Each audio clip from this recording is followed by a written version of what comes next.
You are listening to the Rewrite the Rules podcast. We are your hosts. My name is Beth. I'm Natalie. And I'm Harriet. Rewrite the Rules podcast releases a new episode every Monday, and we're all about helping you achieve a happier and healthier relationship with food and your body. We're real people with real life experiences, so you can expect us to be keeping it raw and real in each and every episode. Don't forget to follow and subscribe to us on whatever podcast platform you use, and share the love with a friend that you think will love this podcast. Now, let's get on to the episode. Hey everyone, welcome back to the Rewrite the Rules podcast. We are now on episode 41, and today's episode is going to be kind of a sequel to episode 37, where Nat and Beth discussed how to navigate fear of other people's opinions of you. So we recognise that it sounds so easy for us to just give advice on how not to care about other people's opinions. But we just want this episode to show you how we don't just talk the talk, we walk the walk as well. Yes, so we are going to be giving you actual examples of when people have said not so nice stuff to us, and we're going to discuss how we navigated it, whether we think we navigated it in a good way or we navigated it in a bad way. And this episode is not intended to make you fearful of other people's not so nice comments, because sometimes it does happen, but we just want you to feel okay and feel comfortable and confident in getting through it if it does happen. Yeah, so maybe you're listening to this episode because you are very fearful of people's opinions and you just want to break free of that fear. Maybe you've already experienced people not being so nice to you and you just want to learn to be able to cope a little bit better. Whatever your reason, you are in the right place today.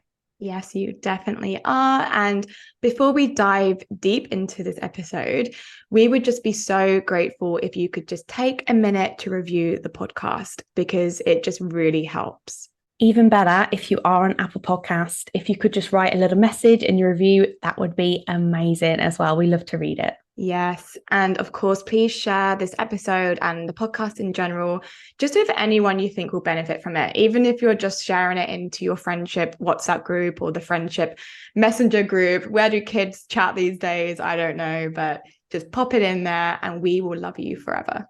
But okay, are we ready to get into the app? Yes. So with this episode, we are just aiming to make it a little bit more lighthearted, even though we obviously know that hate comments is a serious and sensitive subject. We obviously do not condone people being absolute dicks.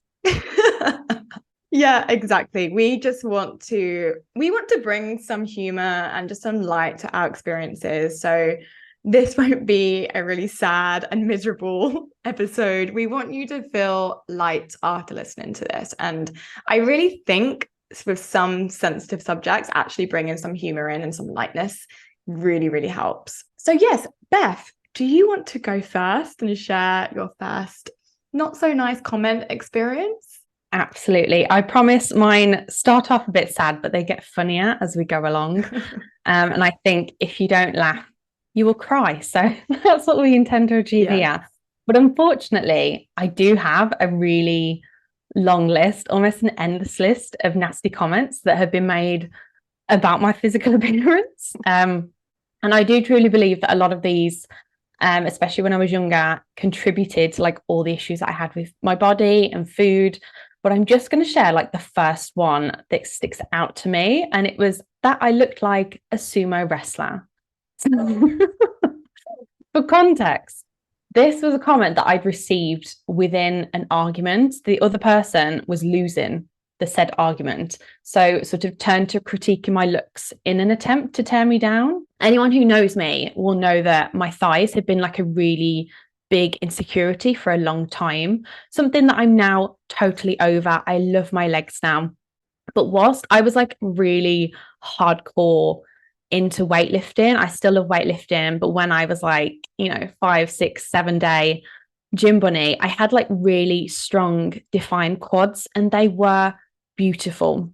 So for someone to sort of try and take something, and I feel like this was a conscious effort for someone to take something that I was enjoying and try and turn it into a negative. They could see that I was having a good time and found a new hobby. For them to just try and like tear me down in that way, I was just like, oh my God, this is so evil of you. And they were just like clearly attempting to body shame me and attempt to encourage me to like give up what I was doing. And I just think it's so nasty. And not that that comment affects me now, but it definitely stuck with me for a very long time. And just looking at like pictures of me from before, it was a clear over exaggeration. I literally looked nothing like a sumo wrestler. If anything, I was actually like really, really small at the time. And I just reflect back on that argument and thought, you were losing the argument. So you attempted to, instead of having something better to say, more educated to say, you just turn to appearances. And I just think that's the weakest form of comeback. I don't know what you think about that, Harriet.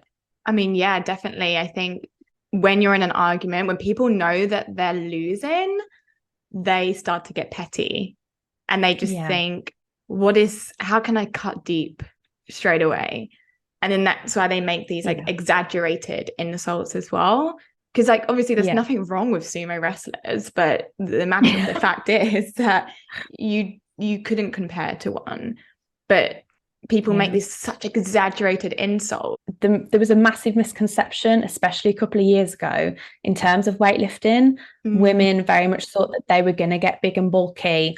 And we know that that absolutely isn't the case, but it was perpetuated constantly throughout people who just weren't educated as well. And I think, you know, when I'm in an argument, I'm able to stay quite concise, quite calm. But the second someone would comment on me as a person or my body, I think that's when I'd get upset. And that's when I wouldn't be able to continue the argument because I'm too busy crying now, which is I laugh about now, but I'm like, oh my God, I literally carried that comment for so long. Yeah, it's such a below the belt comment. It's so important to recognize these below the belt comments, because kind of what we've just said is that's when you can tell that someone they know that they're losing. So now they're just reaching. And that's why they've said it, not because that insult is true. You need to let yourself like cry and like be angry when someone does that, because it's nasty. Yeah. And also just, I think what you said about self-awareness, it's always key, and just being able to dissect why that person responded in that way. Obviously, try not to take their comments to heart, but especially when you are younger, like a lot of the comments, the hate comments we have received were when we were younger. So you're not going to be as well equipped to deal with those things. But as long as you just try and like step back, feel your feelings, and know that you know who you are. And if anyone is trying to critique you in that way, that they don't deserve your time or energy. So if you can, just try and walk away. And that's definitely the approach I took. Experience I'm going to share is actually quite similar when we talk about exaggerated insults. And just as a disclaimer, I am going to probably laugh while sharing this. And I think it's a coping mechanism, because I think it's one of those things where if you don't laugh, you cry. Beth, I know you just said that. But when I was like in primary school, I had a family member compare me say I was an elephant. An elephant compared to my friends at school. She said, you're like an elephant compared to name of one of my best friends at school. I won't name her actual name. You're an elephant compared to Susie.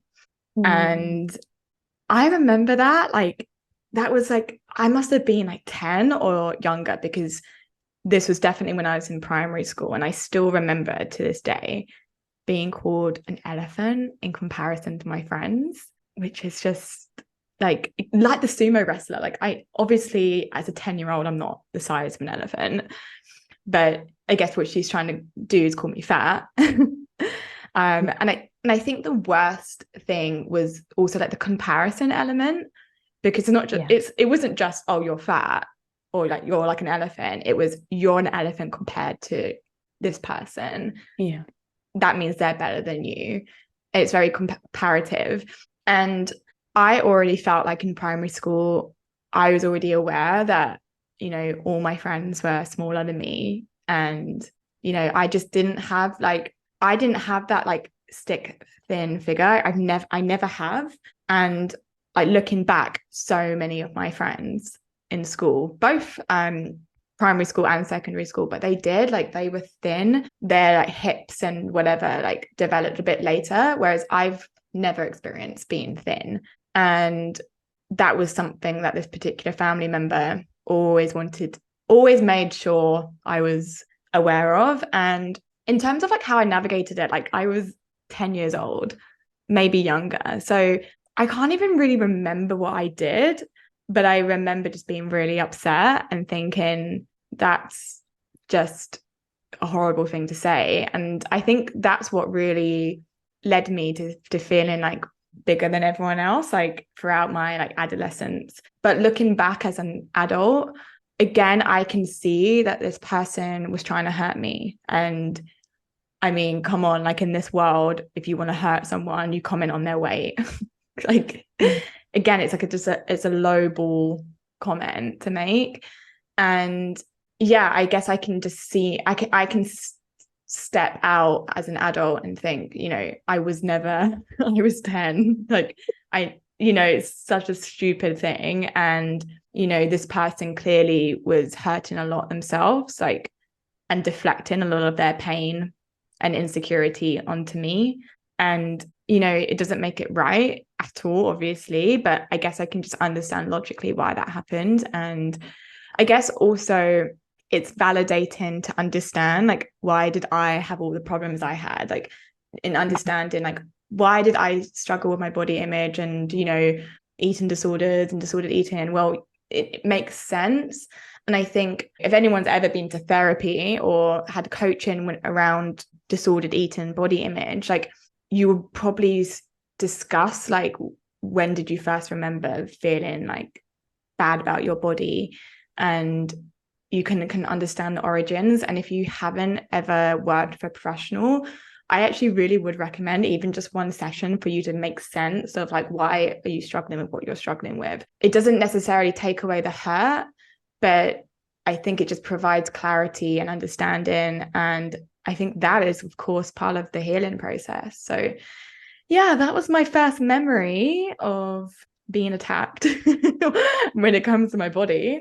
Bless you. I think even them saying the animal elephant, I think that being like such like a common zoo animal, it just displays like the innocence and the childish sort of nature of it. But I just think it's such a shame that we start worrying about our bodies that young. Like, when you walk past the primary school now and you see the kids and you think, oh my God, you are physically, they are so tiny.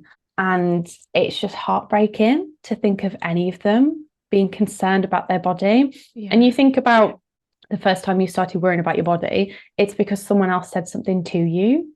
Mm-hmm. But I just think it's crazy. But I can definitely like relate on a level that I was always taller than everyone else. Mm-hmm. I was always the tallest. So even if we were physically the same size, I was always like the giraffe that was like teetering over people, if you know what I mean. So like, I definitely felt that insecurity, and especially at primary school, just like constantly looking down on everyone. We've got to laugh about it right now. Yeah. And it's so true that, like, I can't remember if I thought about my body before that. Yeah, like, we don't come out of the womb hating our body. It's because we've learned it from somewhere. And I'm pretty sure, it's so sad to say, but I'm pretty sure everyone listening has that memory, that first memory.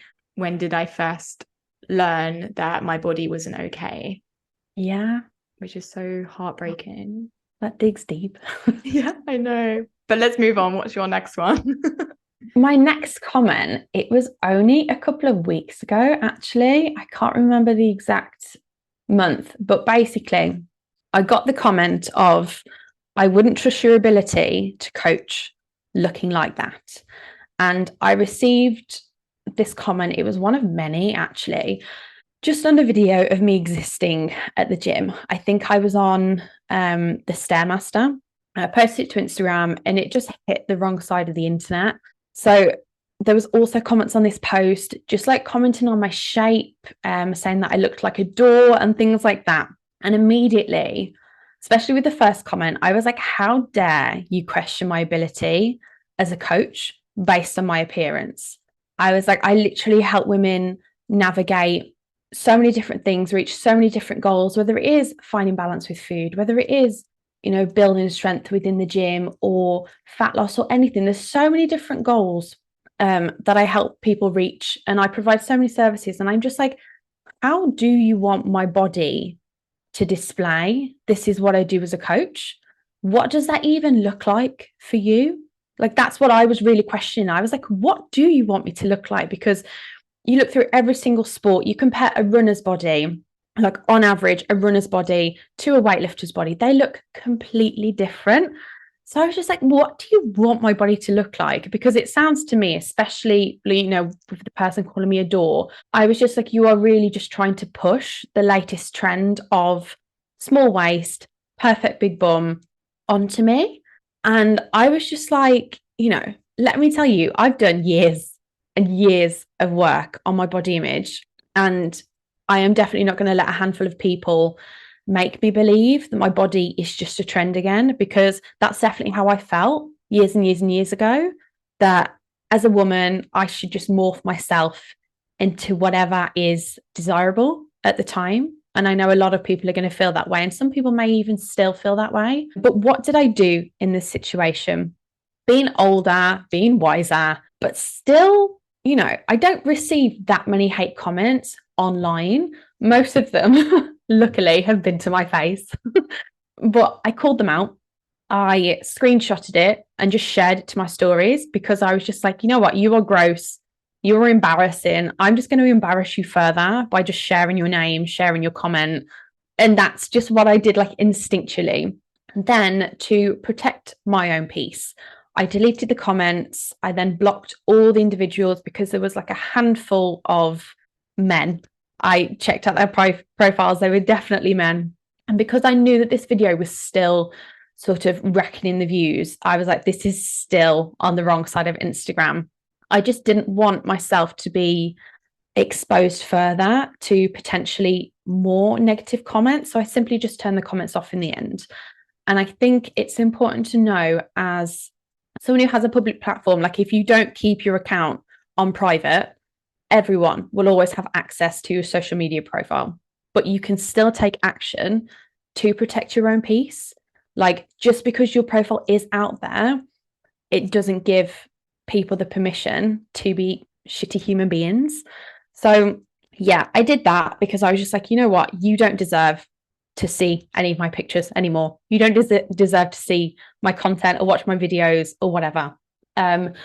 And then I sought support from friends. I definitely remember sending you a voice note, Harriet. I spoke to my partner after I'd sort of posted the pictures on my Instagram story as well. Like, I had loads of messages of other people just, reiterating that they were in fact clueless dickheads, and just, checking I was okay, sending me words of support and positivity and things like that. And that's just sort of how I dealt with that situation. And I don't know whether there was a better way I could have dealt with that, but I think for me, that's what helped me deal with it and move forward in the quickest way possible.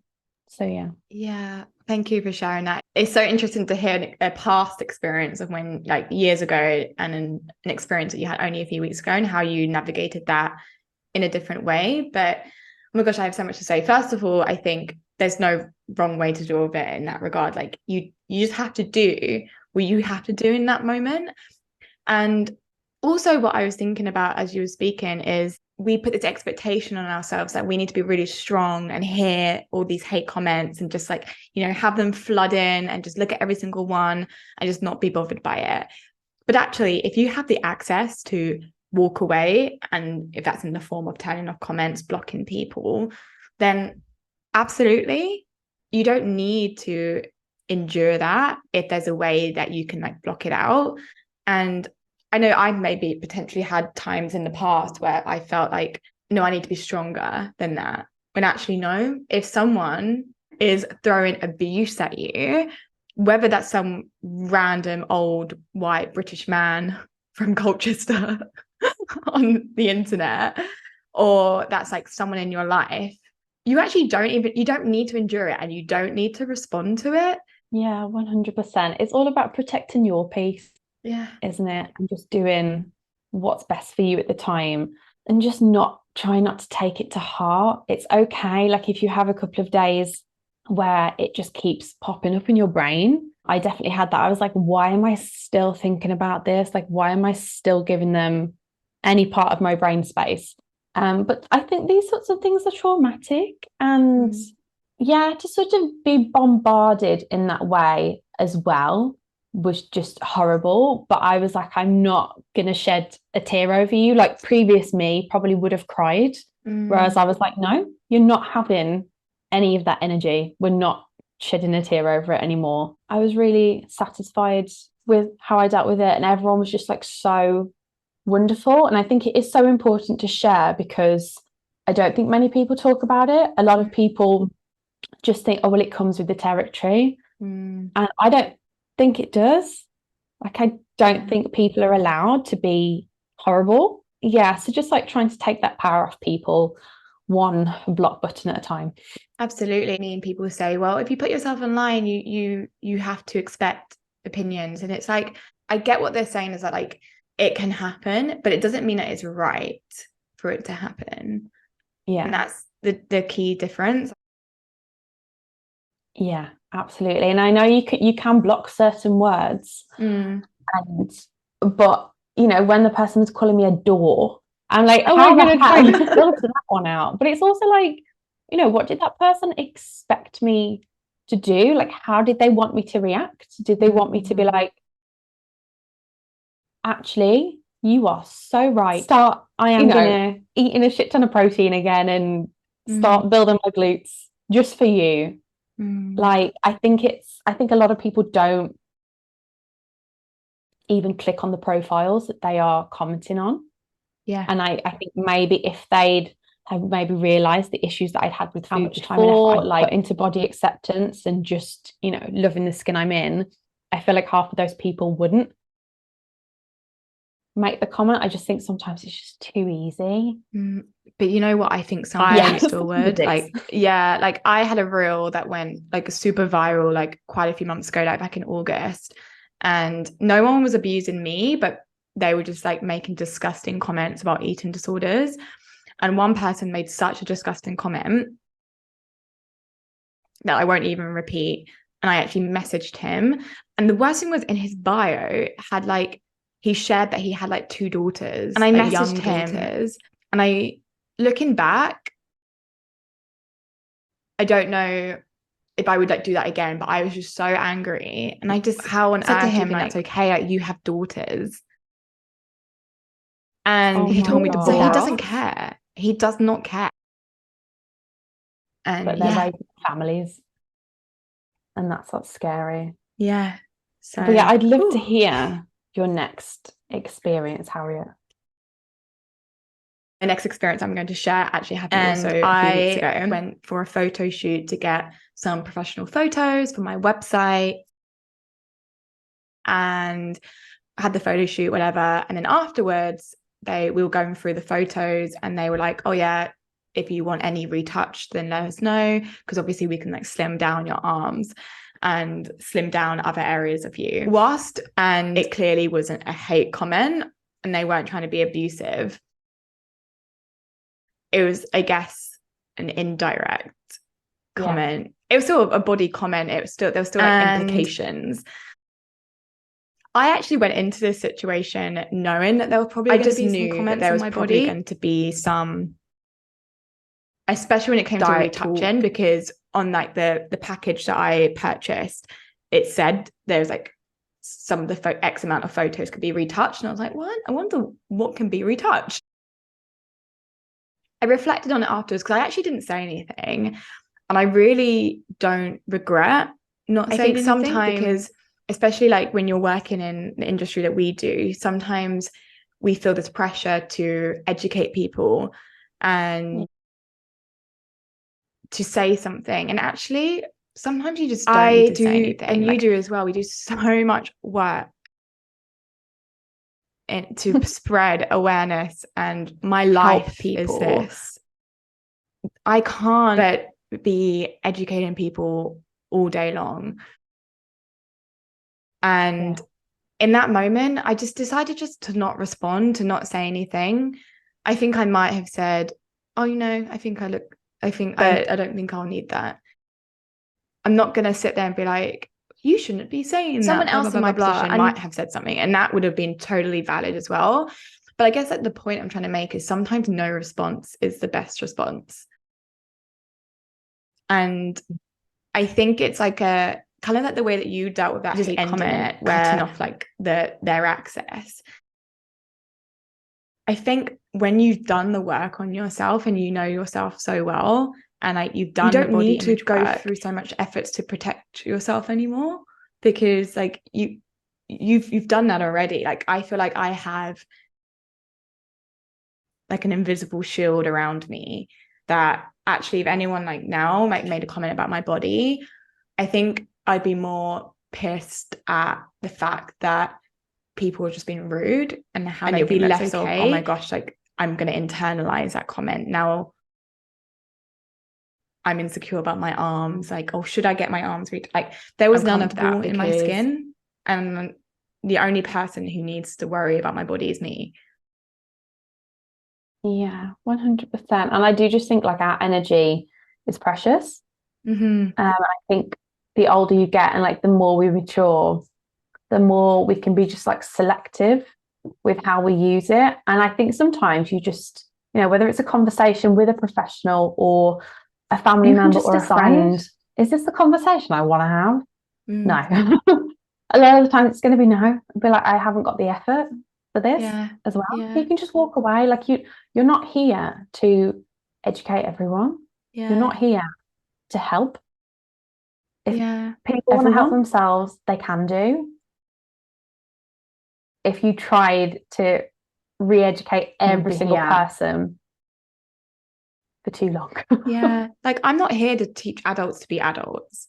And that was, I guess, maybe the reason why I had a bit of regret of like messaging that old man on it. Like it doesn't even work half the time anyway. Like if he's going to make a disgusting comment on my Instagram post, is he going to be receptive to a DM from me? No. People by themselves, they need to push themselves, and I'm here to help people listen to a different opinion and understand a different perspective. But if I get a vibe that you're not in that position, then like I'm really not going to bother, because there's so many people out there who deserve my time more. 100%. He's a big voice. I love that. I think so well. That's so. I'm gonna share a funny one now, and this is actually legitimately hilarious. And the same guy who proceeded to comment the word pig all over pictures, over videos. He replied to my stories with it. But then he also started to leave the comment oink. And at this point, it all happened like within like a very short space of time. Like all these messages like flooded through within like 10 minutes. So I just picked up my phone and it was like pig, pig, pig, oink, oink, oink. Oh my God, I couldn't be offended. I could not be offended at that point just from the noise. So I told my partner and we were both just laughing about it. I told you, Harriet. And we were just laughing about it. And now, like as a joke, my partner actually will call me oink. Like we are so not hurt by this. I did still block him. I did still block him, because I was like, just stop like filling up my notifications with your pig emojis and things like that. But it's just, I think the noise just made it so funny for me. So that's like a really light-hearted. It's just so ridiculous. It's just. I would love to just understand sitting in their room just doing that. Like I want to hear his thought process. Of, I'm going to take this one step further. Oh my gosh. And like, guys, this is why like we want to send a message that some people making these disgusting comments are just not okay. Like this is what they do. they can't be their at spare spare time. Making farm animal noises. I mean, they're probably just like, I know there's a lot of like spam accounts out there and just people who drive pleasure and fun from just leaving crap all over people's posts. But that's like a hilarious one that has really stuck with me. And even that was only a couple of weeks ago. My Instagram is really hitting the wrong group of people. Not my target audience at all. Not your target audience, hun. Oh my gosh. Next one is still a little bit sad, but I laughed when I read this one actually. Yeah. In general, the notes, I put bullied at school for my face with a heart emoji. And this one I think has like a really the end, but essentially in school I actually got bullied. I have a beauty spot on my face. That's a real spot here, and I see it as a beauty spot, but the kids at school saw it as a disgusting mole. Just so horrible. And like people used to point it out all the time. Even like people who were nice would say, oh, like you've got that mole on your face, like so cute. And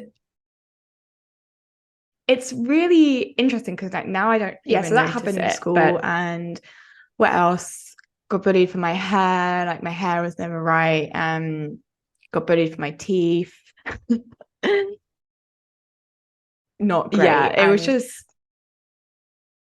I didn't get bullied for my lips, but the same family member who told me that I was an elephant also said that I had really disgusting thin lips. I actually ended up in 2018, I actually got lip fillers because that comment stayed with me. Have I ever told you that? No, I did not know that you had lip fillers. Yeah, like a really tiny amount. I can't remember how much, but like I went and I said like I want them to look natural, and I got Invisalign.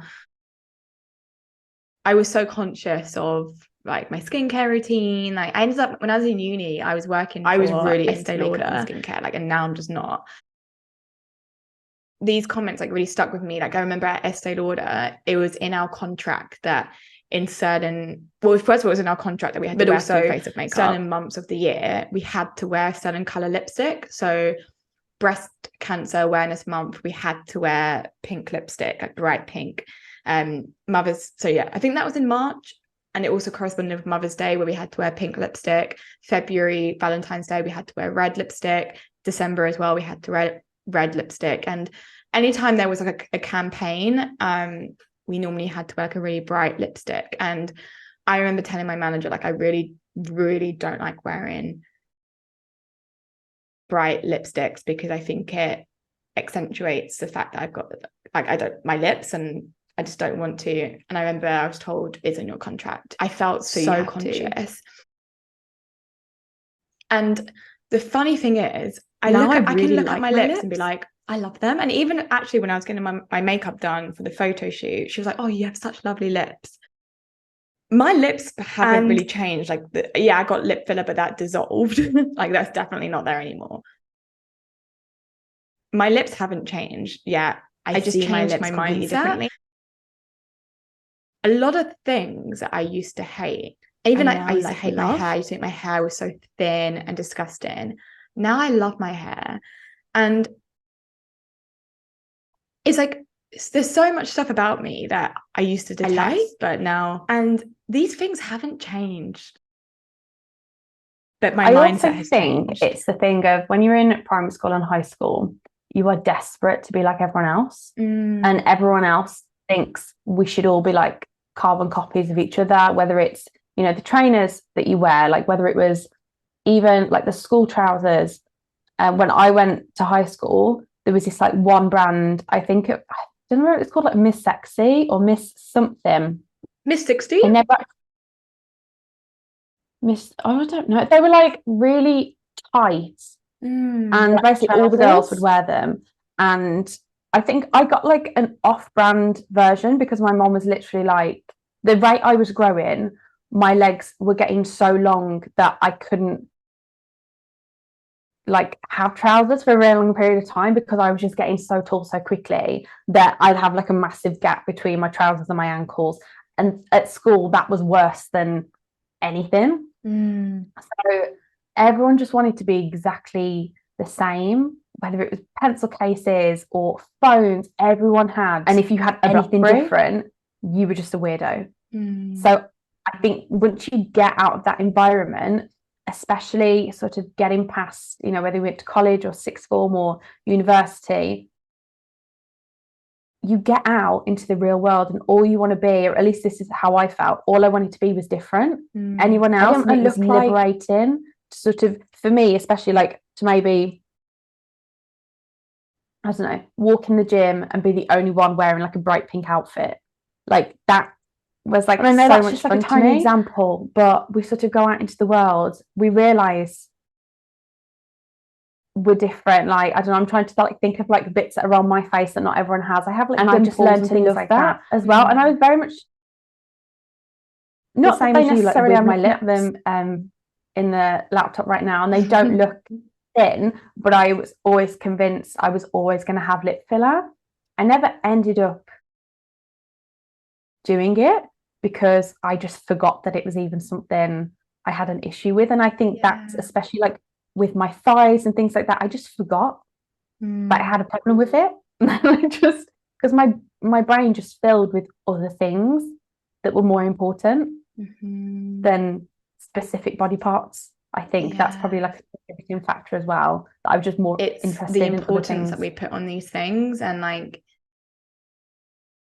the key really is to make other parts of your life more important. Like if the size of, you know, your legs, your lips, whatever, start to matter less to you, you start to think about it less. It starts to bother you less.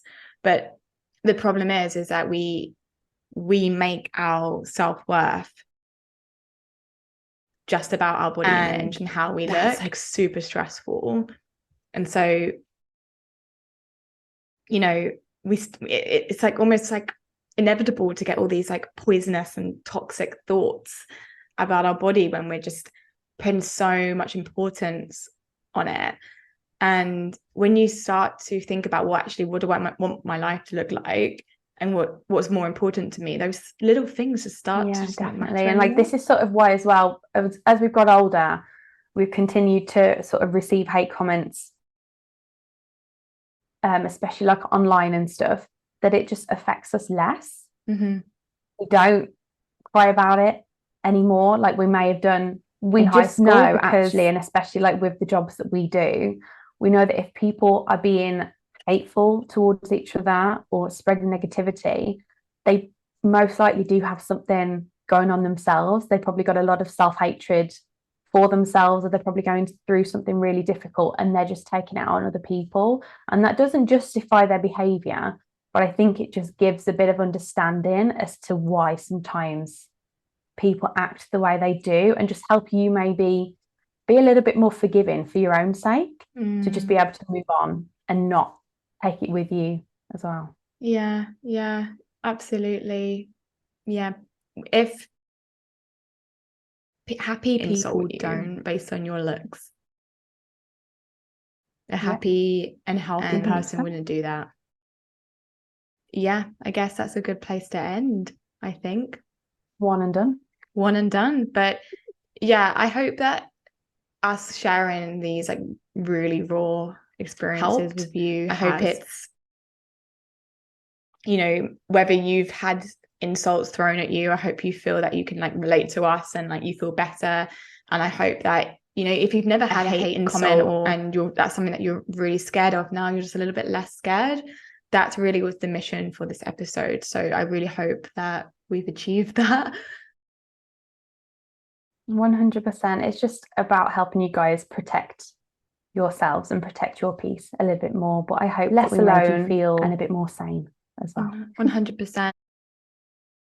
Yeah, as always, if there's anything you want us to talk about, then let us know. We add it to our list, and we'll definitely do that. And just thank you so much for listening and tuning in.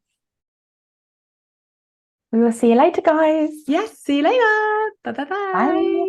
How do I stop?